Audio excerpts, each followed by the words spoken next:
I've had many earnings trades that worked out in my favor, and I've had many earning trades that didn't work out in my favor. And ironically, I've learned the most from the trades that didn't actually go my way. So let's walk through a checklist of trade strategies and expiration dates for earnings. If someone is kind of new into this new year, we get new traders and younger traders every year heading into earnings season. And as we know, just to clarify, earnings is random. Can't really, know exactly what's going to happen. But what's your 2 cents you would let new traders into this new year know heading into this earnings season? I would say generally, if you're a new trader looking into earnings, I would avoid the FOMO of the big wins and because they come with big losses as well. Just like he was saying, heading into this next earnings season, there's a lot of exciting trades that we could put on, but we just want some general rules of thumb. Should we be using a debit or credit, or is it just not that simple? Going into earnings, you've got a couple of options. It depends on obviously the volatility of the underlying, the liquidity of the underlying, your directional assumption. If you want to be very directional, if you want to be more neutral, if you want to have some time on your side, earnings trades generally, if you're playing them short term, are instant pain or instant gain type trades. And if you're trying to avoid that, which is probably the best situation for a smaller sized account, you don't really want those big volatile swings in P&L. Maybe you go a little bit further out in time. Maybe you go with a defined risk trade. Maybe you go with a neutral trade and kind of play both sides rather than take a heavy directional shot. So the earnings trade that I put on this week was in Netflix. And before I was looking at Netflix, I wanted to put on a regular trade. I really wasn't even looking for an earnings trade, but I was looking at Apple, I was looking at Meta, I was looking at Tesla. And whenever I pulled up their options chain, it was showing that they were having earnings sometime soon. And a lot of big names and a lot of names in general are going to be reporting earnings because it's earnings season.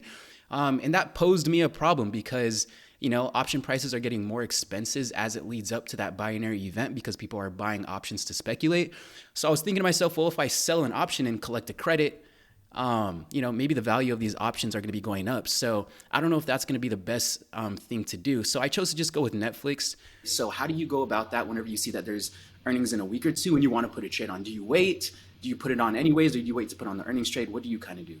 So for most underlyings, they're going to have earnings coming up in the next 2 months or so. So it's almost impossible to avoid earnings. You're going to have some sort of exposure to earnings if you're trading in the next couple months here. So if you're looking at trades, you keep in mind that just because earnings are coming up, it does usually mean that volatility will increase in that underlying, but it doesn't mean that extrinsic value won't decay. Decay still plays a role in short premium positions, even though there is an earnings announcement. So while it does kind of bid volatility higher in that underlying, you can still play the same way you would with a non-earnings trade. It's still going to have some sort of decay going into earnings. Yeah. So for the most part, it shouldn't change your strategy, but maybe it makes you go to a more neutral position rather than a directional position so that you get decay on both sides. And also push the trade out a little further out in time so that the earnings announcement itself isn't the determiner of your position's outcome, right? So you go further out in time and you have a little bit more time value relative to that earnings announcement. So I chose to just go with Netflix, and I'll show you the position. I sold it in the February 17th cycle, which was 30 days to expiration at the time. Today it's 29 days because it was yesterday. And you can see that we have earnings tomorrow. Originally, whenever I put on earnings, I was almost always choosing the weekly options. But once I started talking with Dr. Jim and more people on the team, sometimes if you go further out into expiration, you can collect near the same credit. So you can give yourself more time to be correct and you're going to collect around the same thing. So it's just higher probability and it just gives yourself a little bit more of a chance to be correct on the trade. So that's what I ended up going with. I ended up selling the 315s. And I bought the 310s. So that's an exciting trade. We'll see how it plays out, but that's the expiration I chose, and that is the strategy that I went with. You kind of just mentioned how you can kind of see a bid in the implied volatility as we get closer to earnings.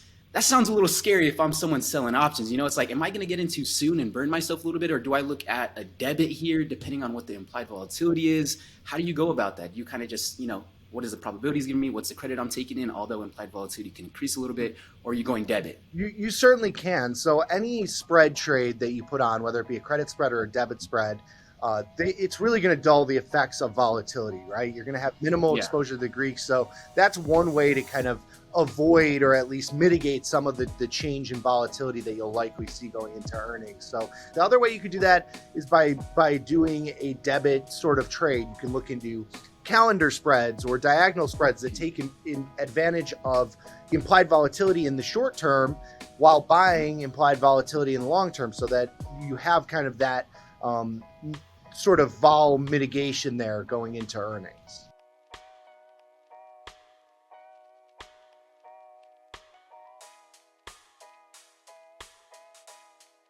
So my conversation with Nick really reminded me the discipline you need to be trading in a small portfolio. Check out this video where I interview Julia Spina on how she's been successfully trading a $5,000 portfolio.